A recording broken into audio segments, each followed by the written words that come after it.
Hello, good morning. आज आपके सामने एक नया टॉपिक के बारे में डिस्कस करूंगा। टॉपिक इज इनफर्टिलिटी और बाझपन। बाझपन मानव जीवन में एक ऐसा अभिशाप के रूप में जाना जाता है जिसका हमारे समाज में कोई महत्व नहीं होता। उस मनुष्य का, उस पुरुष या स्त्री का जिसको संतान नहीं हुए। हमारे समाज में अगर संतान नहीं हुआ तो उसे अपूर्ण दंपत्ति माना जाता है और मुख्य रूप से यह दोषारोपण औरतों पर किया जाता है, लेकिन ऐसा नहीं है। आज हम इसे वन बाय वन देखेंगे। सबसे पहले हम स्टार्ट करते हैं। यत्र नार्यस्तु पूज्यन्ते रमन्ते तत्र देवता। अपमान मत करना नारियों का, इनके बल पर जग चलता है। पुरुष जन्म लेकर तो इन्हीं के गोद में पलता है। जो स्त्री का अपमान करता है वो माँ का अपमान करता है। जो माँ का अपमान करता है वो भगवान का अपमान करता है, और जो भगवान का अपमान करता है उसका पतन निश्चित है। इस प्रकार हम देखते हैं कि हमें नारी जाति का अपमान नहीं करना चाहिए।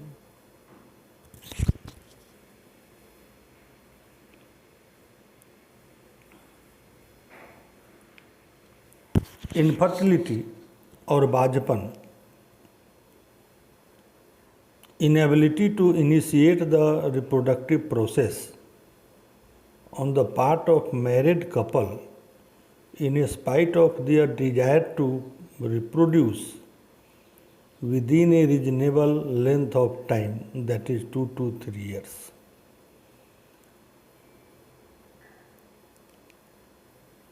अगर हम देखते हैं कि बाझपन या इनफर्टिलिटी क्या है, तो शादी के 2 से 3 साल के अंदर या समय तक अगर कोई दंपत्ति बच्चा पैदा करना या प्रजनन प्रक्रिया शुरू करना चाहता है, अगर ये नहीं होता है तब उसे हम बाझपन की श्रेणी में ला सकते हैं या कह सकते हैं। यह 2 प्रकार का होता है, primary infertility and secondary infertility. In primary infertility where conception has never occurred, उसमें कभी भी कंसेप्शन नहीं होगा या गर्भाधान नहीं होगा। Secondary when conception has failed after a period of fertility, किसी को एक बच्चे हुए या एक कंसेप्शन हुआ, उसके बाद दूसरे समय में नहीं हो रहा है, तब उसे हम प्राइमरी इनफर्टिलिटी कहते हैं। इस इनफर्टिलिटी के कॉज को अगर हम देखेंगे, बांटेंगे, तो ये मेल और फीमेल दोनों में पाया जाता है, और ये दोनों के कारण होता है। पहला टर्म है स्टेरिलिटी एंड दूसरा है इनफर्टिलिटी। स्टेरिलिटी में फर्टिलाइजेशन नहीं होगा और कंसेप्शन भी नहीं होगा। बिना फर्टिलाइजेशन का कंसेप्शन होगा ही नहीं। इनफर्टिलिटी में there is fertilization but no ongoing pregnancy. Fertilization होगा लेकिन ऑन गोइंग प्रेगनेंसी कंटिन्यू नहीं होगी।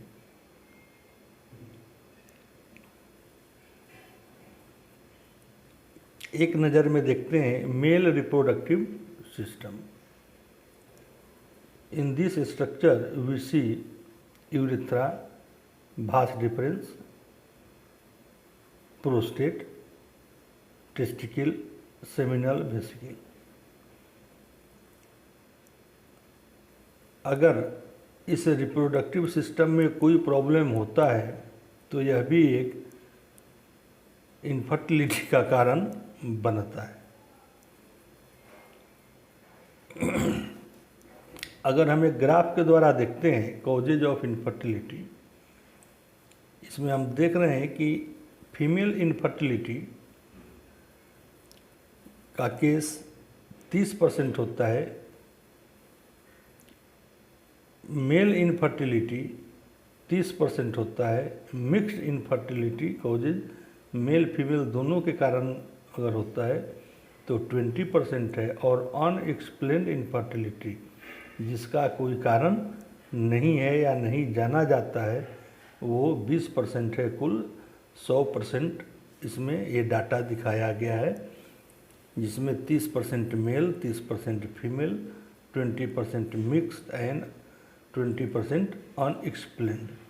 अब बच्चा नहीं होता है तो आज भी अपने समाज में सबसे पहले दोषारोपण हम औरतों पर ही करते हैं कि इसको बच्चा नहीं हो रहा है, और इस समाज में आज भी बहुत से ऐसे पुरुष हैं जो अपना जांच नहीं कराते। क्यों? उन्हें अपनी मर्दानगी पर गरूर होता है कि हम तो मर्द हैं, हम में कोई कमी नहीं है, लेकिन ऐसा नहीं होता है। Causes of infertility in male, पुरुषों में बाझपन के कारण। तो सबसे पहले हम देखते हैं सिस्टेमिक डिजीज, वैसा बीमारी जो पूरे सिस्टम को अफेक्ट करता है। Tuberculosis, nephritis, malignancy, diabetes mellitus, acute exanthematous diseases, malignant malaria, severe anaemia, psychogenic diseases, मानसिक बीमारी जिसे हम कहते हैं, लॉन्ग लास्टिंग ग्रीफ, बहुत दिनों से ग्रीफ मतलब अवसाद, अफसोस करना, एकांत रहना, किसी से बोलना नहीं, vexation, disappointed due to failure in business, love affair, loss of property, mental shock, किसी कारण से लगा हो, मैरिटल डिसहार्मोनी, इसे हम अगर कह सकें तो बेमेल शादी रिलेटेड टू एज ग्रुप। जैसे कि कहा गया है उम्र 55 का और दिल बचपन का, अगर 50 साल की मेल की शादी 18 साल 19 साल की फीमेल से करा दी जाए तो ये बेमेल शादी होता है। दूसरा, गोरे काले का रंग भेद, अमीर गरीबी का रंग भेद, दूसरे जाति में शादी करना भी बेमेल शादी होती है। बाद में पारिवारिक ताने और उलझनों के कारण भी ये स्थिति हो सकती है।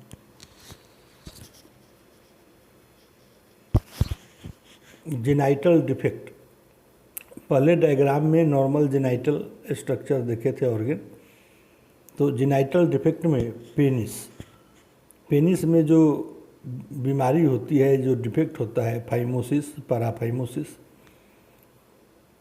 To short penis means size average 3 to 4 inch penis होनी चाहिए, उससे छोटा।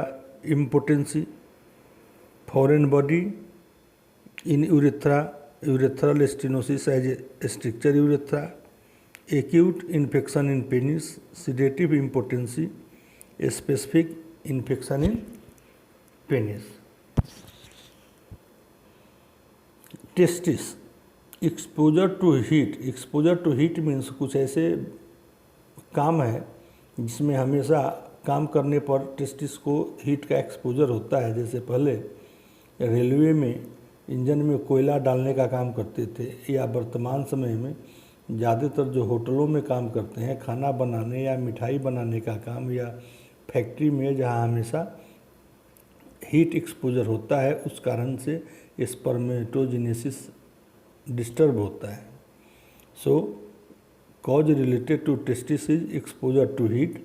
Undescended testis, undescended testis means scrotum में 2 टेस्टिस होना चाहिए, लेकिन स्क्रोटम होता है और testis inside abdomen pelvic region में ही रहता है। This is congenital disorder. Mumps before the age of 14, orchitis, अगर 14 साल की उम्र से पहले अगर किसी मेल को बच्चे को मेल चाइल्ड को मम्स होता है तो एडल्ट लाइफ मीन्स 17, 18, 20 वर्ष की उम्र में उसे ऑर्काइटिस हो सकता है। Epididymitis, inflammation in epididymis, too large scrotal swelling, tubercular orchitis और history of tuberculosis, atrophy of testis, बहुत ही छोटा हो जाना, नॉन कनालाइजेशन ऑफ इपिडिडाइमिस, जो इपिडिडाइमिस है ट्यूबुलर स्ट्रक्चर है, किसी कारण से उसमें उसका कैनाल ऑब्स्ट्रक्ट हो जाए इंटरनल ट्यूमर या एक्सटर्नल प्रेशर के कारण, any growth pressing the spermatic cord from outside, prostate enlargement, इन सारी कारणों से स्पर्म का फॉर्मेशन एंड ट्रांसपोर्टेशन डिस्टर्ब हो सकता है। इंडोक्राइनल डिसऑर्डर, हार्मोन के कारण जो गड़बड़ी होती है। हाइपोथायराइडिज्म, थायराइड हार्मोन के नॉर्मल सेक्रेशन जो होनी चाहिए उससे कम होने पर problems with sexual function, for example difficulty with ejaculation और a small volumes of fluid ejaculated, reduced sexual desire और डिफिकल्टी मेंटेनिंग एन इरेक्शन और इरेक्टाइल डिस्फंक्शन, पेन, स्वेलिंग और lump in the testis, recurrent respiratory infections, inability to smell, उसे smell गंध जो है किसी भी चीज़ का डिस्टर्ब होता है। Frohlich syndrome, Addison's disease, it occurs due to degeneration of the suprarenal gland. Obesity, Cushing syndrome, causes of infertility also includes infertility due to pesticides. Pesticides means कीड़ा मारने की दवा का जो हम प्रयोग करते हैं, आप घरों में देखते हैं जैसे चींटी मारने के लिए लक्ष्मण रेखा का प्रयोग किया जाता है। कपड़ों में कीड़ा न लगे इसके लिए फिनाइल की गोली, अनाज में घून जो एक कीड़ा होता है वो न लगे इसके लिए सेल्फास का टैबलेट। सेल्फास का टैबलेट, एक टैबलेट अगर कोई इंसान खा लेता है तो इंटेस्टाइनल हेमरेज होता है और 3 से 4 घंटे में वो उसकी मृत्यु हो जाती है। उस सेल्फास के टैबलेट को हम 1 क्विंटल अनाज में 2 टैबलेट डालते हैं और उस टैबलेट को अगर हम अपने घरों में यूज करते हैं तो गेहूं को फिर निकाल के टैबलेट को निकाल के और उसको धो के सुखा के करते हैं, लेकिन मिल में जो काम करते हैं वो पूरे के पूरे पीस देते हैं। कारण क्या है कि मार्केट में आपको सस्ता आटा चाहिए तो 1 क्विंटल गेहूं सफाई करने के लिए एक मजदूर लगता है जो 200 से 250 रुपया अगर लेता है एक क्विंटल का, तो उस आटे का मूल्य जो है वो भी 2 से 3 रुपये चेंज होता है, जिसका असर मार्केट में सस्ते और महंगे के रूप में आता है। उसके बाद जो हम पेस्टिसाइड यूज करते हैं खेतों में छिड़काव करते हैं, डीडीटी एक केमिकल है जो पहले से हमारे समय में खेतों में यूज करते हैं। डीडीटी डाइफेनाइल ट्राइक्लोरोइथेन, डीडीटी, ये 5%, 10% 2 फॉर्म में आता है, जिसका कीट मारने के लिए हम खेतों में प्रयोग करते हैं, जिसका रोगर करते हैं जिससे आम के पेड़ पर फफूंद न लगे। तो जहाँ हम इसका स्प्रे करते हैं उस वातावरण में इसका स्मेल आता है और जो बार बार खेतों में इसका प्रयोग करते हैं उसका स्मेल आता है, और स्मेल जो आता है वो हमारे थ्रू रेस्पिरेटरी हमारे ब्लड में मिक्स होता है और हमारे सेंट्रल नर्वस सिस्टम और इंडोक्राइन सिस्टम को भी अफेक्ट करता है। इस रूप में अगर देखा जाए तो डीडीटी एक एग्जाम्पल है, ये is an organochlorine compound which is used as a pesticide in agriculture and public health program in developing countries. It affects the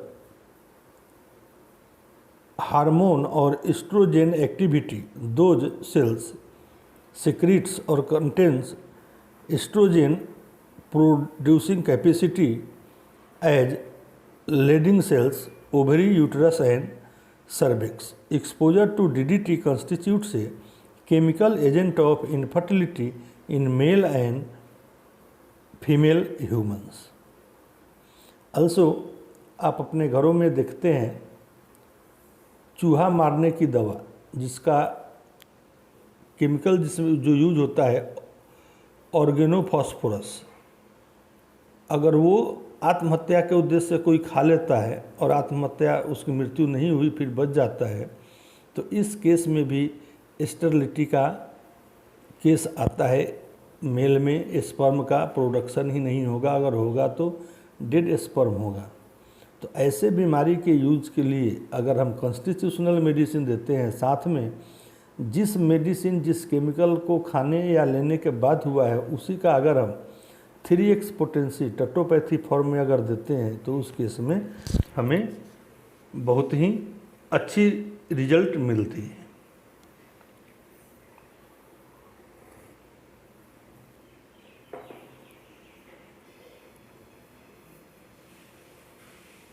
The most important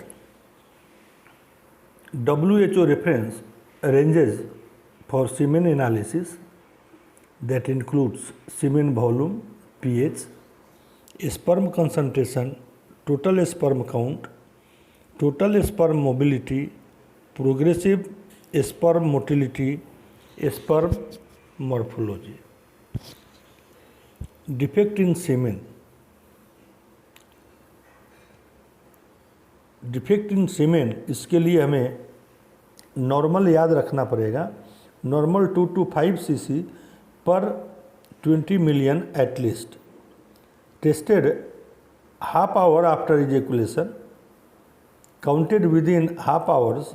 healthy sperm is 80%, motile 60% after 2 hours and 40% after 4 hours. Investigation and treatment depends upon what type of cause present in the patient. We see sperm morphology in which normal sperm, head defect, acrosomes, middle piece defect and tail defect. You see in this diagram. And genetic disorders.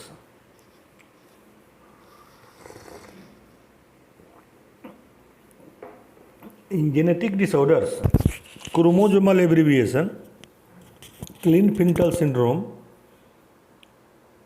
XS male, translocations, others, congenital hypogonadotrophic hypogonadism, including Kallmann syndrome, Y chromosomal azoospermia factor deletions. These are the genetic disorders.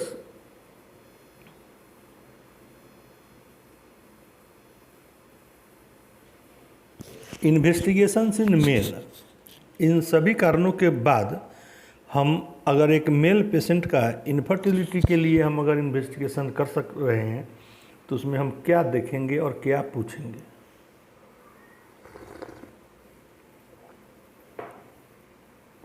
Patients past and family history, age, constitutional disease, history of trauma on genital organ, patient history, any type of systemic disease and any other cause present in the patient, sexual affairs like age of marriage, number of marriage, difficulty in sexual act, impotency, early ejaculation, weak erection, short period erection, impotency just before attempt of coition, no ejaculation or painful coition, any sexual disease or venereal disease like gonorrhea, syphilis, any history of shock, worry, mortification, etc.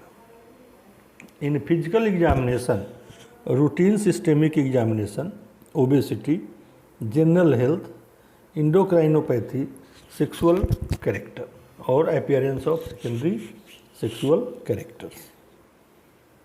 Examination of genitals, paraphimosis, hydrocele, varicocele, testis, epididymis, vas deferens, urethral discharge, undescended testis, hypospadias.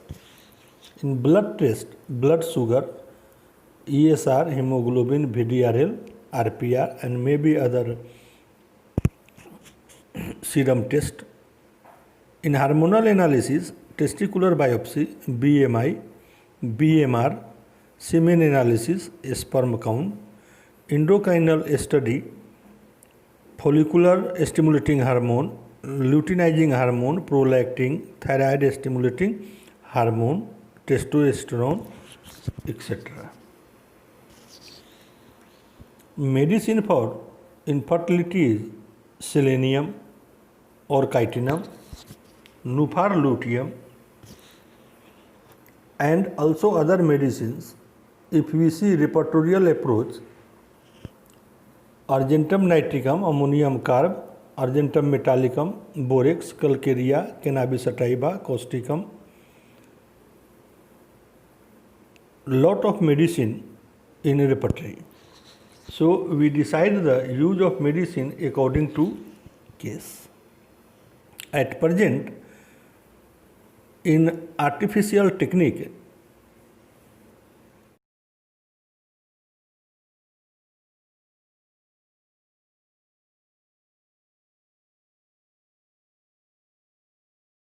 a sperm with the intentional that it be used in the artificial semination or other fertility treatment of a woman or woman who are not his sexual partner in order that they may become pregnant by him. The man is known as a sperm donor, and the sperm he provides is known as donor sperm because the intention is that the man will give up all legal right to any child produced from his sperm and will not be the legal father.